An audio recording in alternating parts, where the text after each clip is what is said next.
the Bulls, they won, was it 6 championships in, is it 8 years? Yeah. Is there, if you had to pick a team or a series, a franchise to join at a particular time, what franchise are you joining in terms of the greatest? Where are you putting that in terms of your all-time? We won't go back to the 50s because I looked back at some old footage and it was a very different game. People were hooping. People were just running around and just like, like it was very interesting.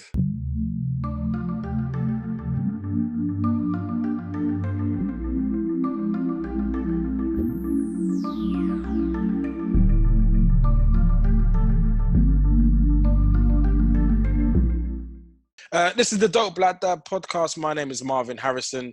Today, I'm very excited. I've got 3 people who I love and care and enjoy speaking to individually, and I've actually got them together in the room for the first time ever. So it'll be very, very interesting. We have Pops Bonsu-Mensah with me, Bonsu with me, sorry. NBA player, played for the Houston Rockets, Team GB, legend, Tottenham. Questionable, we need to discuss that. Typical that he's doing gunshots right now because that's what they did in my growing up. We have Pierre, Henry-Fontaine, Team GB also, but also just a UK basketball legend, very well known on the basketball scene. And then last but not least, we have my cousin, Fagon, who's a huge sports fanatic and DC native and a very special friend of mine. We've become close as anything else, but I really enjoy his takes, and he's a huge LeBron fan. He thinks LeBron's better than Michael Jordan. He's a true legend. Michael, do you want to defend your point before we go any further, please? We can't hear you, Marco. Pierre, do you want to tell the truth about who's better, Michael Jordan versus LeBron James? Well, look, if you watch The Last Dance, then it's self-explanatory. You know, you can't. I mean, greatness is born. Do you know what I mean? It's something you have. It's not something that you just go off and run off and chase after. You know, so I mean, there's loads of levels to it. It's not to take away that LeBron is a great player, but he's not Michael Jordan. You know, he's like his mindset. You said that with such a killer calm as well. It was frightening. It's like, he's not Michael Jordan. No, he isn't. He isn't. I think we got Pups here. He wants to. He's put his hand up like he's in school. He wants to say something. Go on. All right. So, you know, obviously, Michael Jordan is as influential to the game of basketball as anybody has ever been. Think about it. During his time in the 90s, there was no internet. There was no social media. And I had a grandmother who was in Kumasi, Ghana, knew exactly who Michael Jordan was. So that explains his reach and who he is. But I say that to say, yes, Michael Jordan is the greatest player of all time. If Michael Jordan is 1A, LeBron James is 1B. And I'll never come out of my mouth and say anybody's better than Michael Jordan. I feel like that's a slight cop-out, though. It's a safety answer. It's not a cop-out. It's not a cop-out because you can appreciate their greatness. And I think everybody says when you watch The Last Dance that it should prove to you that MJ is the great. No, we knew all this stuff for the most part about MJ already. He was inducted into the Hall of Fame as the greatest player to ever live. Okay, cool. Wow. So look, in case you haven't noticed, everyone, we're talking about The Last Dance. It's a documentary on Netflix. It charts the journey of Michael Jordan, specifically in his last championship winning season, but it goes through his whole journey from when he entered the league all the way through, plus his retirement, and he was a film star and a basketball, baseball, something, and then coming back and then obviously doing a three-peat again. But one thing that really caught my eye, in the first episode, they show his family unit, and they show him in college and the dedication that he had. What did you see in that episode that you think resonated to kind of make it to the league in that way, or that drove him to go beyond the league into another realm of basketball? I'm throwing it to anyone. Yeah, personally, I feel like we're a direct result of our life experiences, and he went through some things as a child. And when he got to high school, that kind of built that competitive edge and determination in him. At a young age, his older brother was always beating him, and always beating up on him. And he built that competitive edge to beat him. Also, when he first tried to play for the varsity team, he got cut. So that was the first time he was knocked down. And so for him coming back and showing and proving everybody wrong was his motivating factor. He wanted to prove his brother wrong. He wanted to prove his high school coach wrong. And that's what he was always motivated by.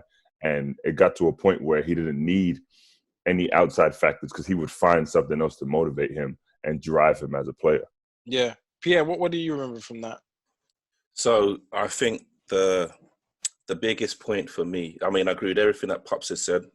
I just wanted to add to it. Now, I think it goes as, far back as his upbringing. Now, if you look at the first part when he's, the main thing he was looking for was approval from his dad.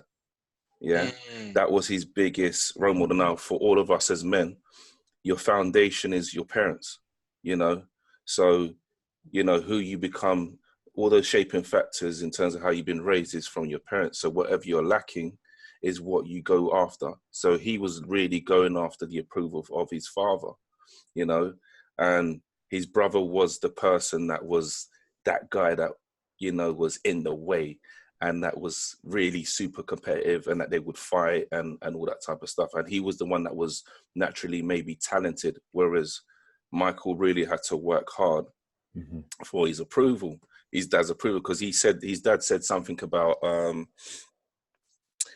they would be in the yard or whatever, and his brother would help his dad out and was very natural with it, helping him out, giving the right tools and that stuff. And Michael would give him any old tool. He'll ask him to go and get a wrench, he'll get him a screwdriver, and he's like, "Oh, go and play with your mum," or something like that. So because of that, that bruised his ego. Do you know what I mean? And was like, boy, you know what? My dad is the one who mostly indirectly lighted that fuel. Do you know what I mean? Because if you notice throughout his whole career, what has he been doing? He's trying to live up to his dad's expectations of him. Do you know what I mean? The whole point of him going into baseball is because of his dad. Everything was about his dad, and that's the common thread. Do you see a part of that in terms of how your parents raised you and approached you and what drove you? Is there similarities in that? Because to go from there wasn't a British basketball scene. You guys ultimately are a key part of its creation and formulation. Is that determination come from your parents in the same way? Do you want me to answer first? Yeah, wherever, go for it. All right. So for me, free for all. Yeah, I mean, I could relate on that note in terms of what MJ went through with his dad. My dad was my biggest cheerleader, but I was seeking the approval just in life with my mum, So when I look at all of the struggles that I've gone through or challenges that I've, come through in life, it's a lot of it can go right back to the foundation with my mum, always seeking my mum's approval, always wanted my mum to have my back.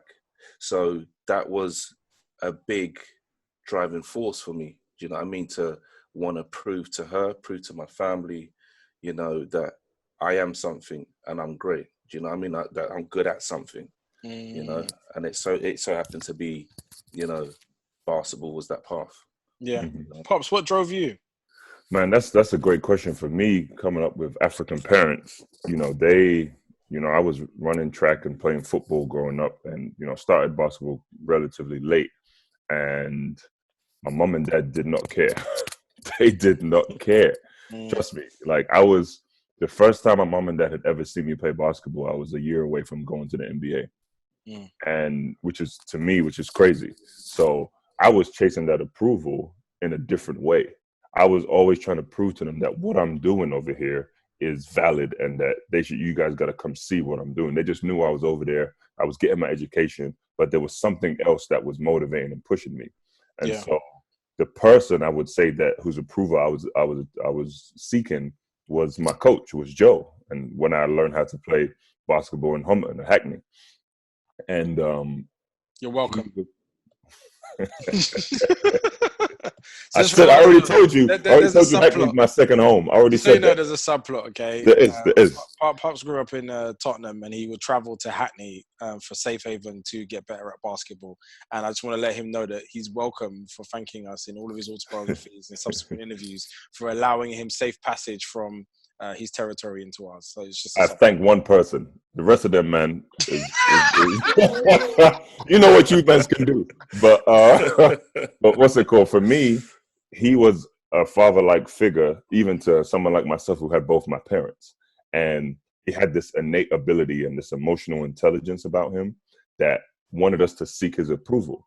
He had this, like, his tough love and ability to break us down and build us up was even men's from other team. I know he probably. I can agree. I can Exactly, second to that. exactly. He was a father to everybody. Everybody.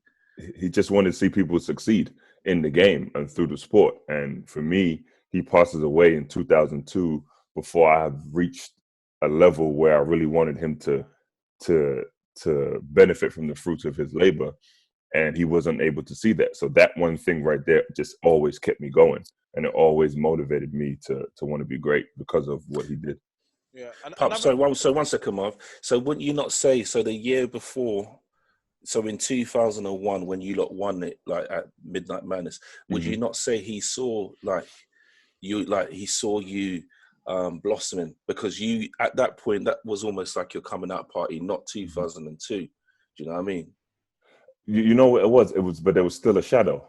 There was, for me personally, there was still a shadow that I was behind. Like, you know, and I had nothing. I had no issue with being behind Luau and met a bunch of men, Andrew, you know, my brother, all that kind of stuff. I just knew when I left London, I was viewed one way. And they was like, why is he getting an opportunity? I wasn't even, and what a lot of people don't know, I wasn't going to the US to play basketball. I was just going to school. It just so happened that I had the opportunity to do so. And people, and you know what, it was approval. It was validation. I wanted the validation from my peers and from Joe to be like, yes, fam, you deserve it. And it came later, but that void has never been filled for me personally because he passed away before I ever got to get to the NBA or wherever. So that part is always difficult. But what you're saying is, yes, he did get to see that part, but seeing the success in my career as an individual is one thing that, you know, I always missed. And another thing that came out in the first episode was this wonderful man called Jerry Krause, who was a very interesting character. It's really weird because I don't know the behind the scenes of football and the role of general manager. I know you're a general manager of the Capital City Go-Go's. Is that correct? Yes, sir. And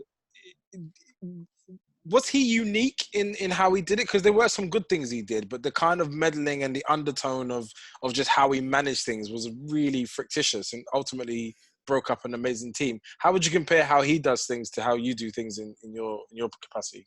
Fictitious is a great way to put it. For me, had any GM or even I done some of the stuff he did now, like, you wouldn't have a job for long. You know, but you know, and once you get onto the front office side, you kind of there's an unspoken rule where you're behind the scenes.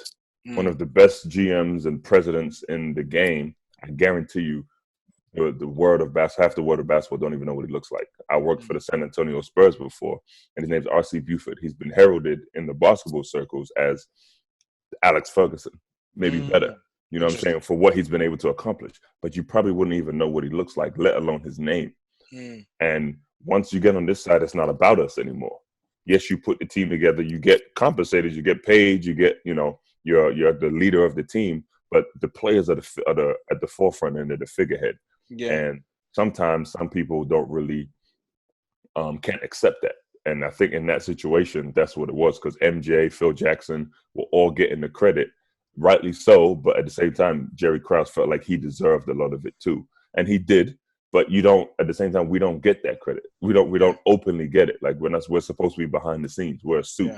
You know, so that's not what it is. If you could categorize where he went wrong, without, I don't want to load on him because he got loaded quite a lot throughout the thing. But where are the big things that you think were just hugely erroneous and unforgivable in terms of what his job should have been? You don't break that team up.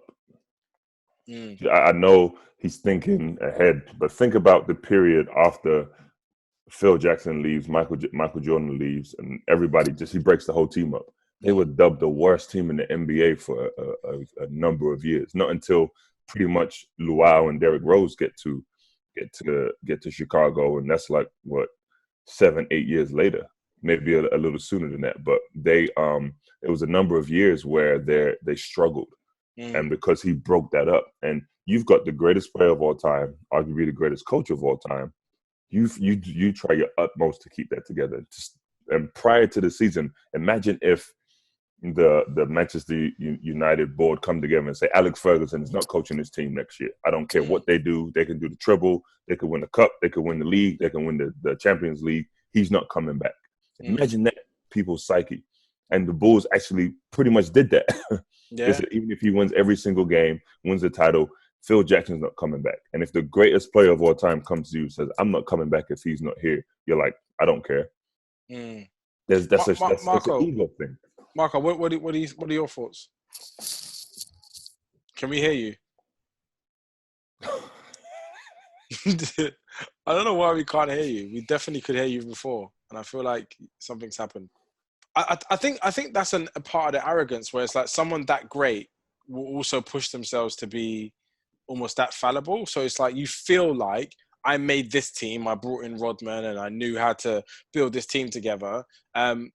And actually brought in Phil Jackson and championed Phil Jackson to begin in the beginning. So now I could just go and do it again. But I think he did it too soon. He basically culled the whole team. There was no Phil Jackson. There was no, I think Rodman left, Pippen left, and Jordan left, which is basically the whole thing. As far as the play and everybody, coming together and making it work, that has to work too. Phil has to be able to coach Rodman, Pippen, and MJ has to and be able to empower Pippen to be great on the court, and then make sure that they allow Rodman to be who he is, so that they could get the best out of him. And that's the part of emotional intelligence I'm talking about. You can't coach Pippen the same way as you coach MJ, and you can't coach MJ the same way you coach Rodman. Yeah. Having the ability to do that allows that team to be successful. And as a leader and as a general manager, he had to understand that. And I think he did, but at the same time, your ego comes in. The pride comes before the fall. You know that, right? So yeah. It's really interesting because I think you're right. There's a scene in the second episode where Pippen is like not being paid very well, and so he decides to take a surgery in the middle of the season, and then when he technically is fit, he hangs back and says he's not going to play again.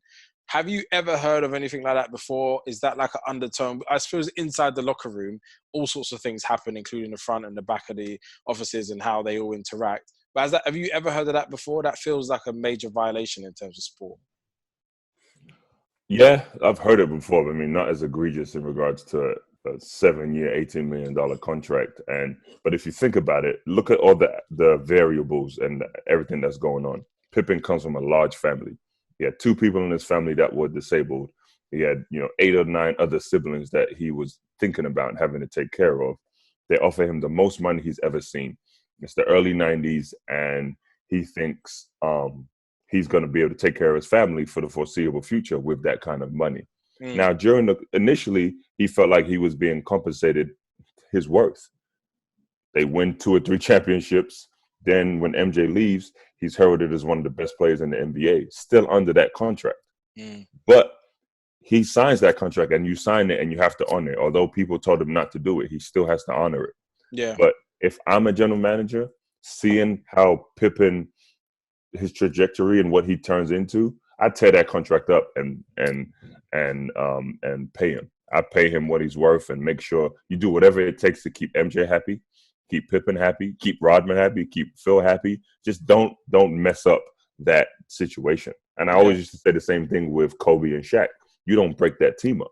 Yeah. You don't break that team up. And, ultimately it led to the demise and him, being sensitive and wanted to leave. But at the same time, he had to have understood what situation he put himself in.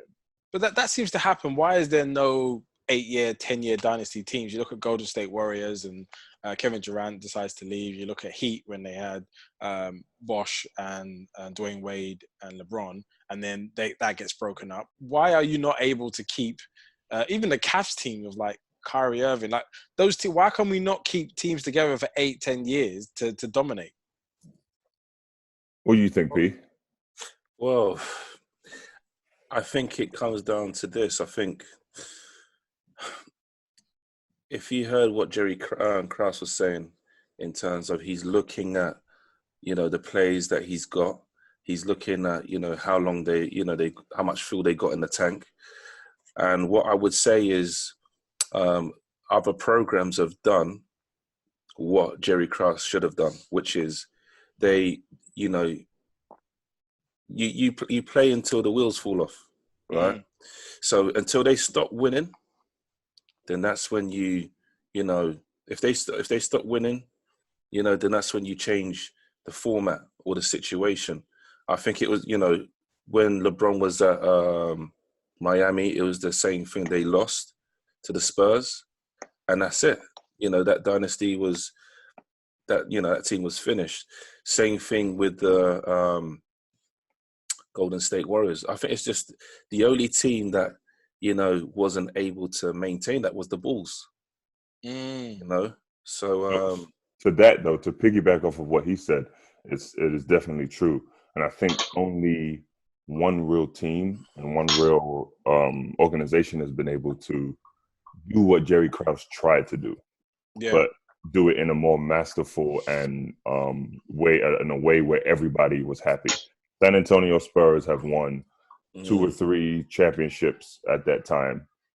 Tim Duncan, Tony Parker, Manu Ginobili are going towards the end of their career. They bring in a young Kawhi Leonard.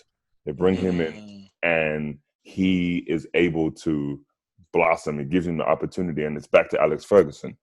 Allowing them to blossom at a young age will create a sense of loyalty and allow him to thrive and play to his level of competition at a younger age. And so they bring him in at a young age. He's the finals MVP. When all those guys retire or when they're at the end of their career, they have their foundation for the next foreseeable future. Yeah. And yes, ultimately he ended up leaving, but I was there when that happened, but there's a number of other reasons why that happened. But he goes somewhere else and is successful. And then he's in LA right now where he's as successful there and has the opportunity to potentially win again. So when you do that transition, it has to overlap, but there's a certain way that you do it where you have those personalities that allow the talent to come in. And that's what Jerry Krause was trying to do, but he did it in a way, like you said, that was fictitious, and told coach he's not coming back, told the player, I don't care if you leave, who is the greatest of all time. First of all, you do whatever it takes to keep MJ there as long as possible. Yeah. You do whatever it takes. The craziest thing about that whole situation is he must be rolling in his grave right now, because to get rid of, the best, arguably one of the greatest coaches of all times. Because think about it. The fact that Phil Jackson took that same formula to the Lakers and won how many championships? 5 more. 5 more, yeah. Right? That's crazy. That just goes to show there was a method to his madness. That triangle offense worked. All right? But it wasn't that, though, Pete. It wasn't necessarily it wasn't even that. Because he wanted them to implement the triangle offense. Of course. It was the ego thing. He was like, no, I don't. Phil Jackson was his guy. He fired the guy who took his team to the Eastern Conference Finals solely because he wanted Phil Jackson in. Now you hate this guy? Yeah, it's crazy. It was a credit thing. It was all due to the credit that he wasn't getting. Yeah. Marco, what do you remember of the Bulls? Because obviously growing up in the US, I never had the benefit. I found everything out quite late. I knew who Michael Jordan was, but I didn't know the intricacies. What memories do you have of the first and second phases of the Bulls? Well, the first phase is, I remember him coming into the league. I was probably at the time when I really started paying attention. I had just moved to DC from New York, so I was like 4 or 5 years old. So this was like 88, 89. So this was the time when he was still playing against the Pistons and Larry Bird. Yeah. And they basically would I just remember one time, I just remember watching Larry Bird and then going up against him. Larry Bird one time just was on the sideline, just dribbling between his legs on the baseline and just shot it up on his defender and just made it. And I remember as a kid just watching it like, yeah, this guy can play. He can play with the brothers. But when Jordan came along, you could tell like he had the heart and like like not the cockiness, but the confidence that like I belong here. I can beat these guys, but he just wasn't there like enough experience or skill against that type of talent to figure it out yet. So the Pistons would, play that the big man game of like being physical and like getting into his head and stuff like that. But you could tell Jordan was the type of player, like, once he figured out how he can beat you and how he can get to you, like, there was no stopping him. Like, there was nothing you could do that could deter him besides, like, basically street fighting him or something. So when that first wave of championships came through, he had Doug Collins at first, but Doug Collins wasn't going to be the coach that was going to lead that whole team. He was more so like a coach that was, I'm here for Michael. Yeah, I know I can coach Michael and make Michael better, and he's good enough to keep me in my position that we can win games. But he probably would never get over the hump with Doug Collins. So that's when you had to bring in somebody with Phil that had championship experience as a player, even though he was in another country coaching. He had that relationship with Jerry Krause that made it easier for him to come along and come in. And then you put him with Jordan, it was just the master with the student, like the perfect example of it. And then you add on Scottie Pippen and you sprinkle in like just veteran NBA talent. It was destined to be greatness. Yeah. And then you bring Jordan in back again for the second phase with Rodman. It's just the same system over again. One of the things that really struck me was the relaxed attitude towards Dennis Rodman. I always knew Dennis Rodman was wild. We know about the Madonna stories and life and Carmen Electra stories and stories in general. And all of it was wild. But the idea that he was like, I need to go to Vegas. And like, that was just a conversation. Like, and then Jordan was like, you're going to go where? So yeah, I'll be back in 48 hours. No one sees him for like 4 days or whatever, how long it is. And he returns just in time and delivers. Like, how much rope should you give somebody? Would you do that today? Would that be allowed today? I struggle to think it could. He's an anomaly, man. Like, those type of things don't happen. And it wasn't until he did that and how he responded, in regards to what's it called, MJ. MJ was like, "Oh, now we have to get him back into shape, and we have to, we're gonna have to work towards all of that." And he comes back, and he's like in better shape than everybody on the team. And he just spent 4 days in Vegas drinking and doing God knows what. Probably and MJ was like, he had never left. He was always here. He just needed a release to be like, okay, now I know what it is. And it was like, that's why Phil Jackson is probably top 2 or 3 coaches all time, because you have to know how to coach those personalities. For them to be like, you know what, let him go. That's why you would say, like, that's why I would say someone like Chuck Daly, you see how you talk about Joe? So Joe was a father figure, but he was a psychologist. Do you know what I mean? And he knew how to read people. And it's the same thing with these two guys. You got to know how to switch your hats. So when you have loads of coaches out there that you might have a coach that might be a very technical coach but is not a people's person, right? And just because of that, or doesn't understand how to work with people, right? And that's it goes hand in hand. If you want to be successful, you need to know how to manage people, right? And understand who you're dealing with. And I think with Phil, he understood the character of, what it sounds like, he's a good manager of people and knowing how to read people. Yeah. And I think and because of that, this is why I think their team was, so successful. You had so many different ingredients, different guys on the team, different dynamics on the team, but he knew how to make it work. I saw Phil Jackson doing some spiritual things. He relied on spirituality with the Native Americans, and he just had I think he was doing yoga and meditation. He does before Zen. anybody else. Yeah, that Zen life. He loved that Zen life. Is there something? Because I suppose the football equivalent would be Arsene Wenger bringing in diets and no alcohol before get at all.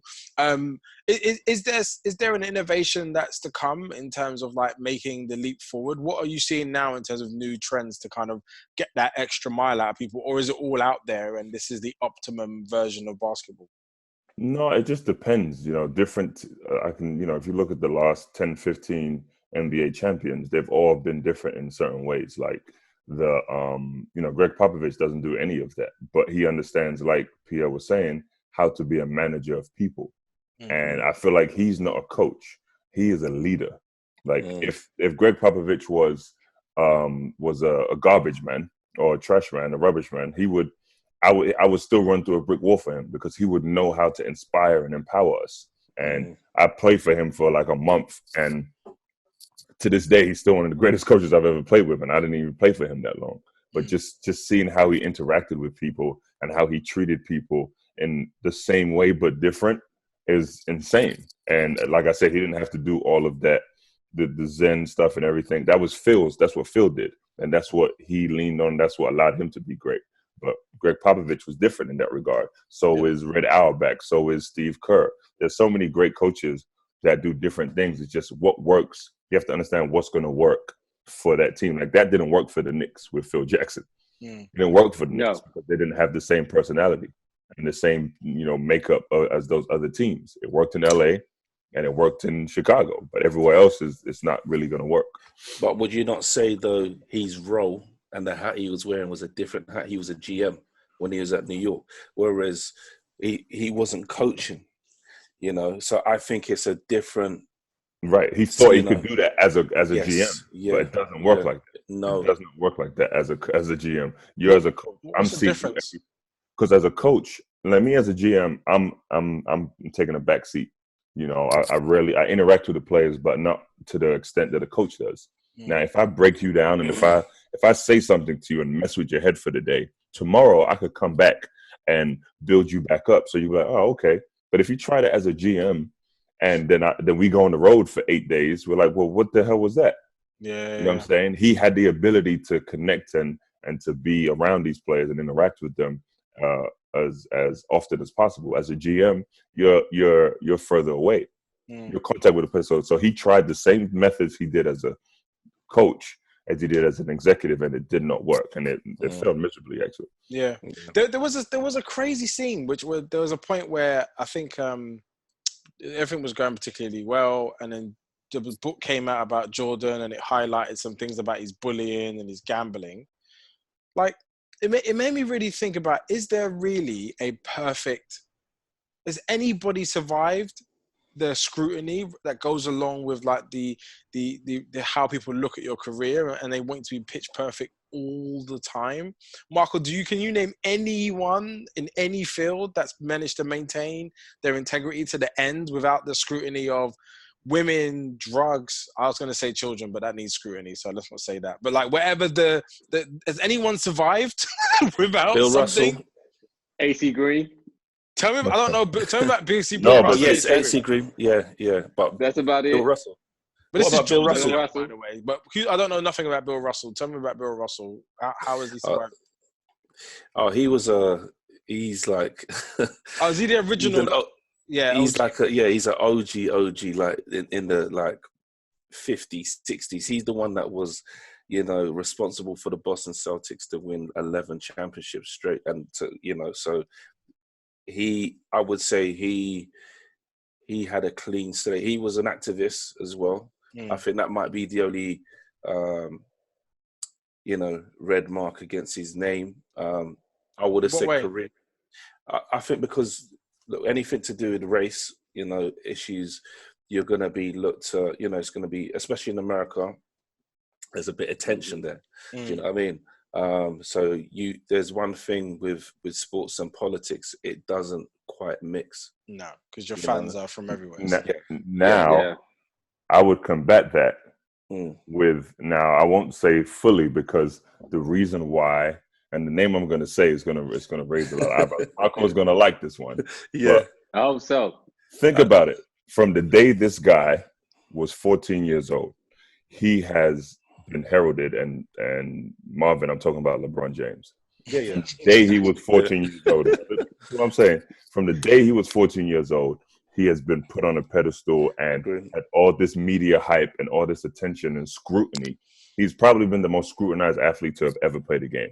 Yes, it's because of the time that he's playing in, social media, internet, TV, all that kind of stuff. But he's also one of the only athletes to not only live up to the hype, but exceed it. And I think the scrutiny he's received is... Has he exceeded it, though? Yeah. Has he exceeded the hype? Individually, yes, oh, okay. There's a caveat. Okay, cool. When you set the bar at championships, then you're narrowing all his accomplishments. How many years has he been active now? 20. Is it 17? Sorry.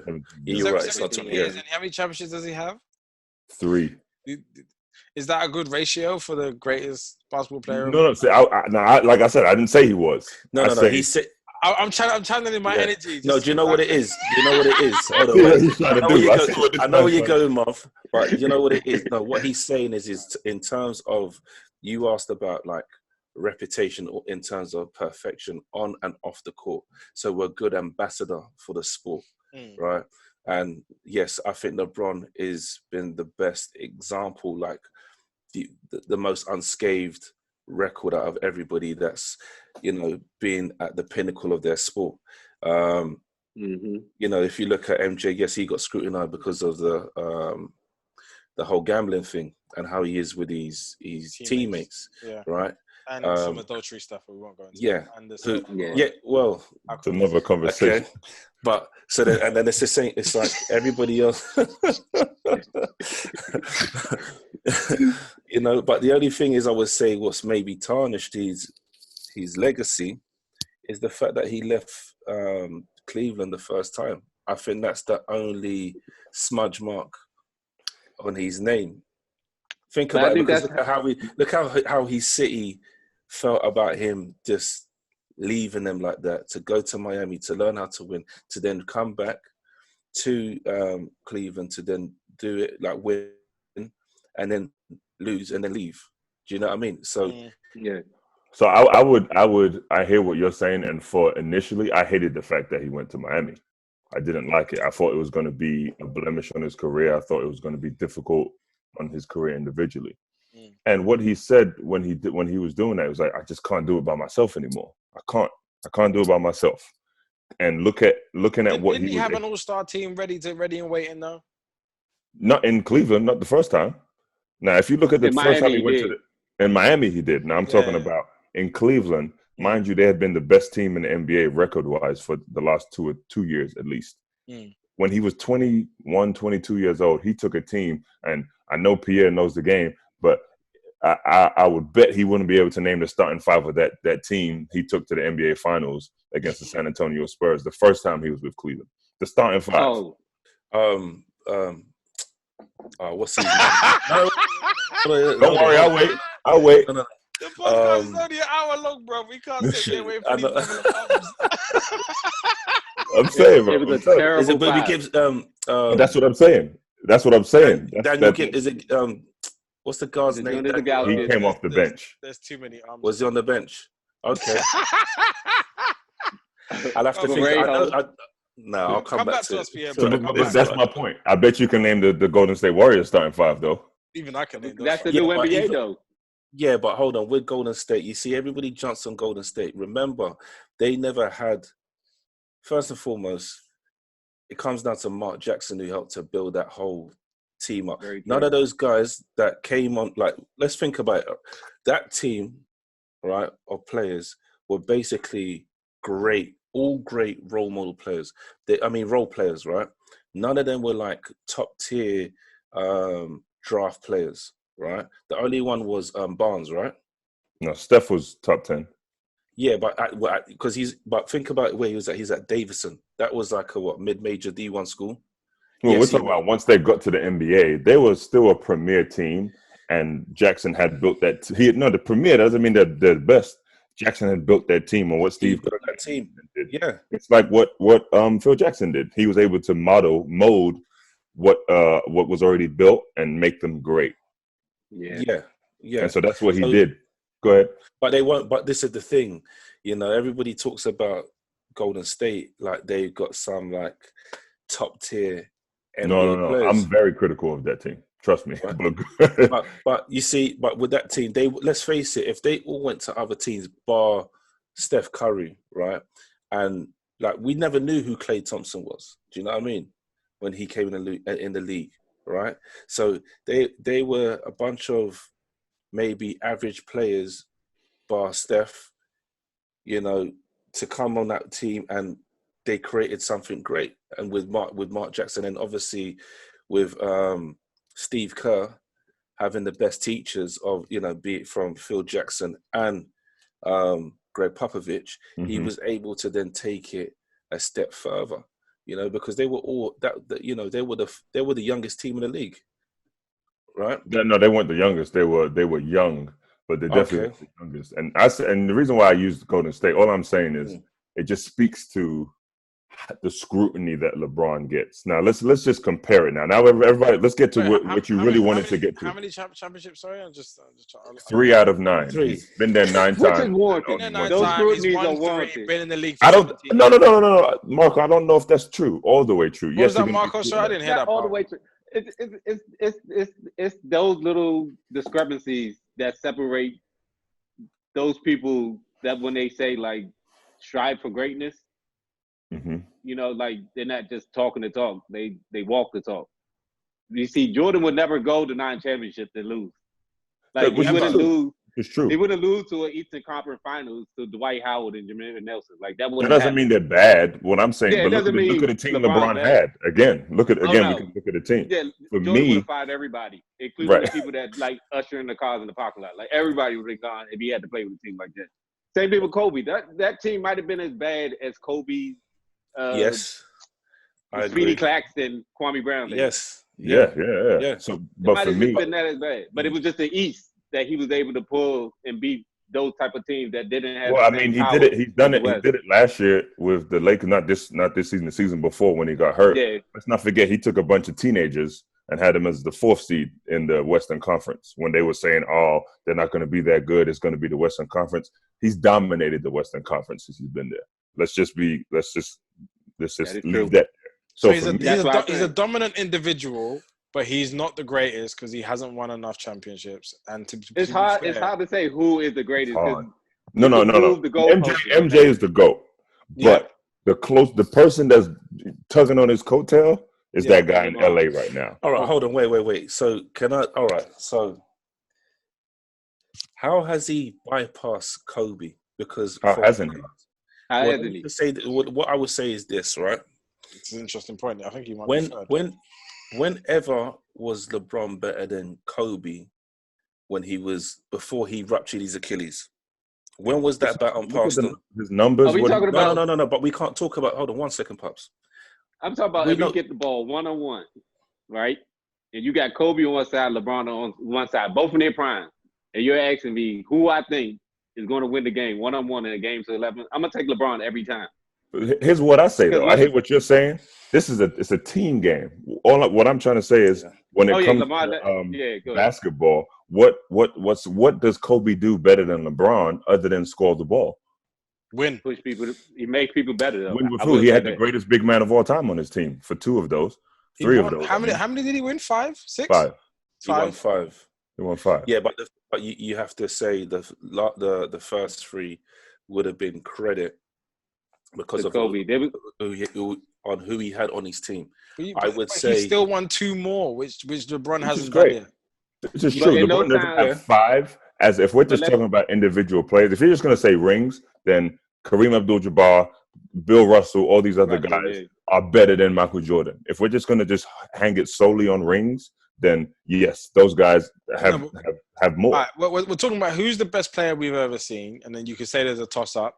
And even if you just said that you think MJ, LeBron, Kobe, I'm sure you'll name more, but in the modern era, those 3 are the names. They've set their. It's not even really the modern era because MJ was in the 90s, and Kobe and LeBron, even though they never got a chance to meet, like Kobe was, I guess, to a lot of people, our era's MJ. But what what LeBron has been able to do, Feel uncomfortable. our era's MJ. Yeah. But I personally think, and again, it's objective. It's what we all think individually. But I think not only do the numbers, the accomplishments, the ability to live up to and exceed expectations to an extent. Like, for the reason why people don't think LeBron is better than Kobe or as good as Mike is one little thing. One little thing. I tell you, the people that say, they don't say he has a killer instinct. They say he doesn't possess the killer instinct But that's a big factor, though, Pups. That's a big factor, which is why MJ is arguably is better. Yeah, but at the same time, and that's why I give MJ the nod over LeBron. He just had that instinct. LeBron don't have that. He'll go coward in the corner and like pass it off to somebody else for that person that's turned on. You made a great point. So in the last episode of The Last Dance, they're down 2-0 to the New York Knicks. Yeah. MJ takes a limo to Atlantic City to go to a casino. Everybody finds out about it. He comes back the next day and goes 3 for 18. Terrible, a shit game. His team still wins. He gets to the finals that year, and Phil Jackson tells him, or the year before, and says, look, lean on your teammates. Pass the ball instead. And he passes to John Paxson, to Steve Kerr, to all these other guys to help them at the end. Now, when LeBron does it, he's what you just said. He's running and hiding and crying like a baby in the corner because he decides to pass the ball. It's a double standard though. When he gave the ball to Kyrie Irving and hit the shot, Kyrie saved LeBron or Ray Allen saved LeBron. Like, there's a double standard there, Marv. And I don't think that's the scrutiny that I'm talking about. He gets looked at differently than those other guys did. No, but I think there's one thing to stand up and then attempt to carry the team and make it work. And then if it isn't working, like, so even if you think about when he the idea that when Michael Jordan his first run, when the Pistons were dominant, and he realized that they were just going to crush him, and so Phil Jackson's answer was, we need to change the way we play. Him in that moment being great is accepting that he can't do it on his own and changing the game. What I'm saying is though, but he attempted all the way to the very last second to carry that team to the nth degree. And also throughout, and the thing is, most of this is me just learning this now. Throughout the whole thing, you just see him turning it on and just pulling it out of his ass on his own. And I think LeBron is very, very dominant as an individual, but for some reason, in terms of building and carrying a team that is successful over a period of time, there's something missing. Agree with Marvin. That's exactly what I'm trying to say. I have to disagree with Marvin in that regard. As far as a team player is concerned and making players better, there's no other player on who ever lived that has exceeded what LeBron has done. All right, I'm going to have to jump in there. Sorry. So, you spoke about, the early years he had to do near enough on his own, and he carried and helped, unknown no name guys, Who just to the LeBron final. and MJ? LeBron. Yeah. Have you figured out the name of that starting five yet from the finals? It's coming. Don't worry, allow me. It's coming.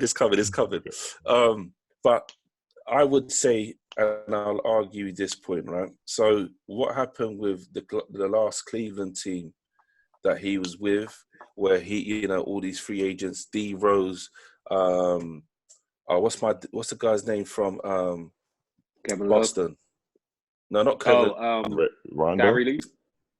No, he's gone. He's at Utah. Dreads. He's got dreads. What's his name?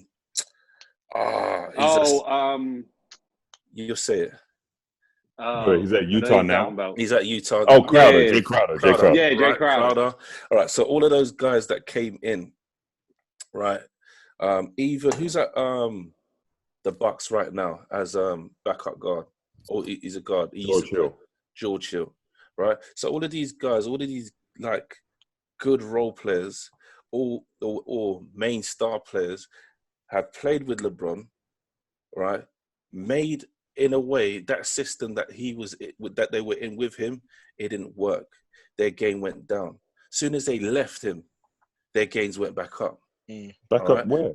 Well, look at this. Look at D Rose. He's resurrected his whole career after his injury. Look at where. Look at George Hill now, right? What's George Hill doing? He's doing all right. Look at his team. It's just all right. Hold on. He's doing good. Look, my point is that you pay more attention to him now. He's more effective in the system that he's in with the Bucks than he was when he was at Cleveland, right? If you look at and even with Crowder at Utah, you now pay their games. It felt like their game was bolted when they were with LeBron. So since everyone's saying that LeBron is a great player and he's a great team player, let me ask you this question: who has he made great on his team? Who and where have they gone? I played with Chris Bosh in Toronto for 2 years. He averaged 25 points and 12 rebounds on that team. Barring being when we was in Canada, he could walk down the street in New York and maybe gets minimal attention.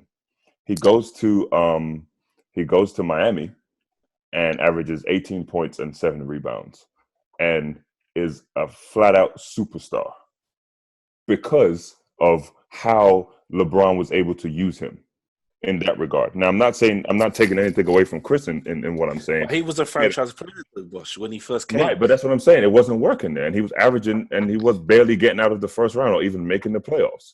D-Wade didn't do much without Shaq. As soon as LeBron gets there, guarantee you, every team LeBron joins is not only going to be a playoff team, they're going to make a run in the playoffs. Because they were saying he couldn't do it in the Western Conference. He couldn't do it. It's the East. It's the East. It's the East.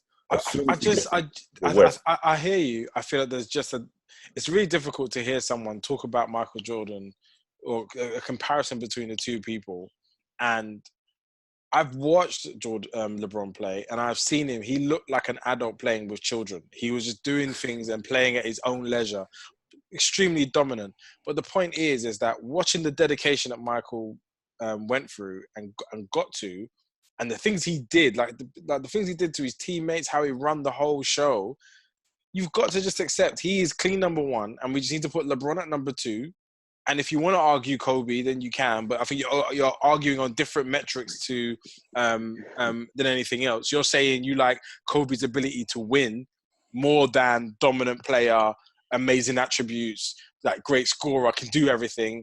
I just like the fact that Kobe would win. He's very similar to MJ in that way, mentally stronger than anybody else. So you can debate that all you want. But I think 2 points, yeah. Marv, and I have to go after this, actually. Yeah, me too. Sorry. 2 points. Think about this. The year Shaq leaves LA to go to Miami, the Lakers did not make the playoffs. The following year, they were the 8th seed. The year LeBron was in Cleveland, he takes them to the finals, they lose. In Miami, he takes them to the finals, they lose. The team he joins goes back to his old team in Cleveland, who didn't make the playoffs the year before. The next year, he goes to Cleveland, takes them to the finals.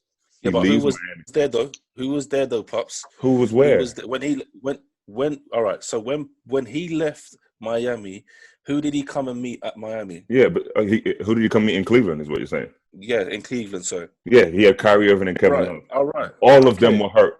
All of them were hurt. Remember that, right? All right. All of them were hurt. All of them were hurt. The same team he leaves in Miami, they don't even make the playoffs. That's influence in regards to on and off the court.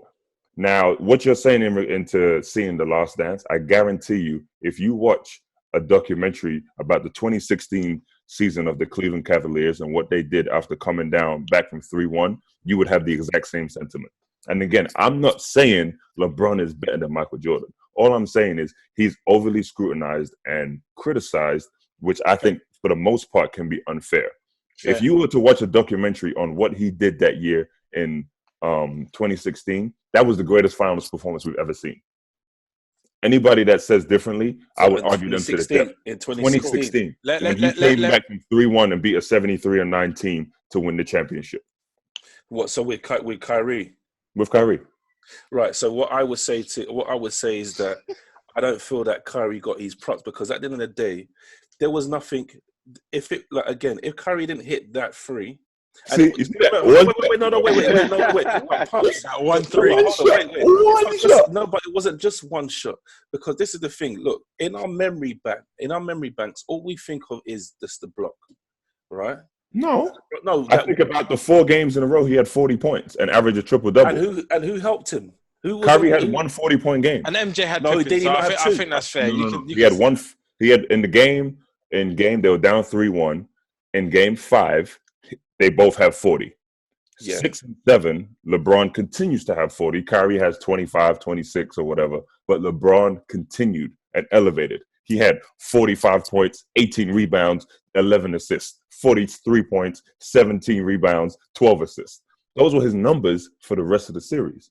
Yes, Kyrie, don't get me wrong. So, yes, he may not be MJ or Kobe in the last 2 minutes of the game, but to come back from that insurmountable deficit was was arguably the greatest, if not the greatest, performance we've seen in the NBA Finals, period.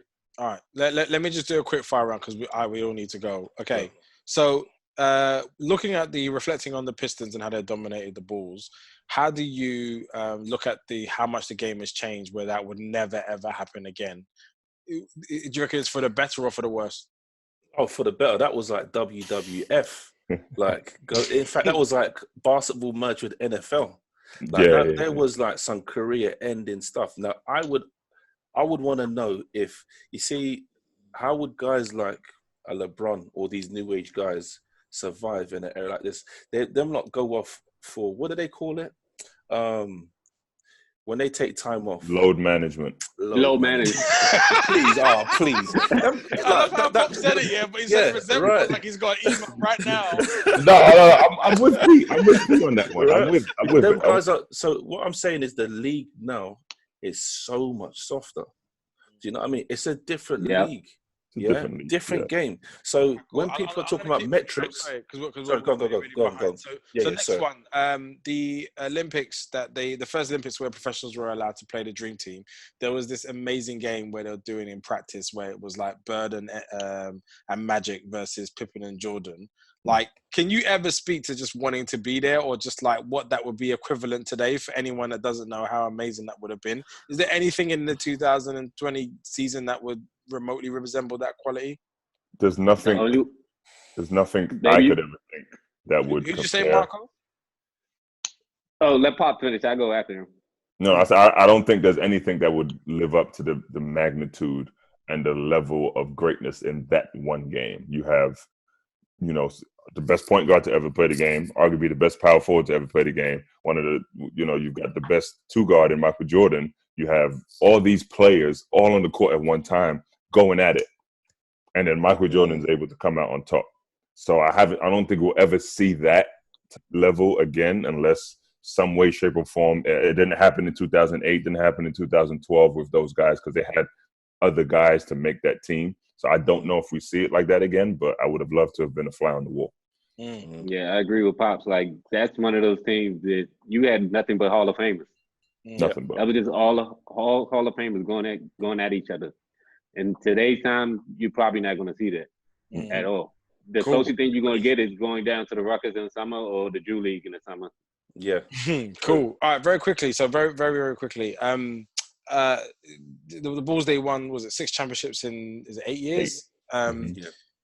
Is there, if you had to pick a team or a series, a franchise to join at a particular time, what franchise are you joining in terms of the greatest? Where are you putting that in terms of your all-time? We won't go back to the 50s because I looked back at some old footage and it was a very different game. People were hooping, people were just running around and just like, it was very interesting. What franchise and what team are you joining to be your fly on the wall and to play? I'll start with Pops and I work my way around. 96 Bulls, 72-10. I'm joining that team. I personally, the way I came up and the way I learned from a coach like Joe, I would have fed off of how MJ was going about things, and I would have loved to have been pushed like that by another player. And not everybody is built like that, but that's what I would have wanted. So the 96 Bulls is my team. I'm with you, totally with you, with you fully. Like MJ all the way. Golden State gets no love. Marco? No. I have to be the oddball because I can't have everybody agreeing. So I would say the 99 Knicks. That was they didn't win the championship though. They had to win the championship. They had a nice team though. What are they part of? I love that team though. No, they had a nice team. I love that. They probably would have won the championship. The Los San Antonio Spurs one. Yeah, that is very true. They Respect beat to the them. Spurs. Yeah, Right, guys, thank you so much. I really appreciate this you was coming big, today. man. This was big. Yeah. This was Thank big. you, Marvin. Awesome, Again, man. and have a full-on debate on Jordan I'm going to bring receipts because I'm clear about what I want the legacy to be. I need Michael Jordan at a clear 1. And Yeah. I'm happy to have LeBron at number 2. And after that, I don't really care, to be honest. It doesn't matter. But thank you guys so much. I very much appreciate you joining you. Pops, where can people find you? It'd probably be good just to give a shout out where we can find you. Instagram is at Pops Mbonsu, Pops Mbonsu. Twitter is just Pops Pops Gangster. Amazing.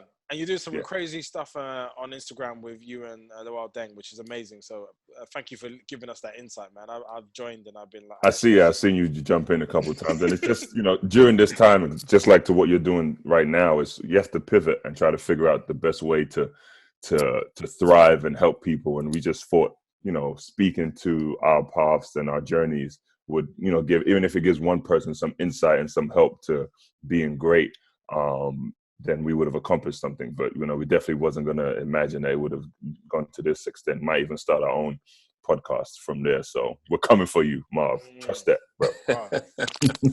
I feel nervous because I think you're going to actually outview me in the first episode. Pierre, how can people find you?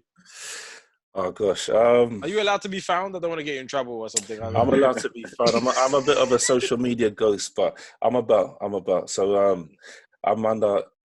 I think it comes under King P81, or just type in my name, Pierre Henry-Fontaine. Amazing. I mean, Marco, are we allowed to find you? Why he doesn't like LeBron? Because LeBron took the king money. No, he can't take. He can't take it. There's only one king. There's only one king, bro. That's what I'm saying. I'm sorry, man. I just realized it, man. Bloody hell. No. Damn. And now I get it. I get it now. I get it. It all comes together. Where can we find you? Like Pierre said, I'm a social media ghost too, but I still got my pages on Instagram. I'm Marco MARCOPOE, same name on Twitter. Amazing. Well, look, guys, thank you so much. Really appreciate it. We'll do this again because I need this in my life, man. Definitely. No, definitely. Yeah. We talk some soccer next time. Football in y'all. I'm with it. Oh yeah, it's easy. That's easy. Man, you all day. Get that if you don't knock it off. I feel about that. Why? See, I can't wait to that. I can't wait to that podcast. Marvin set it up.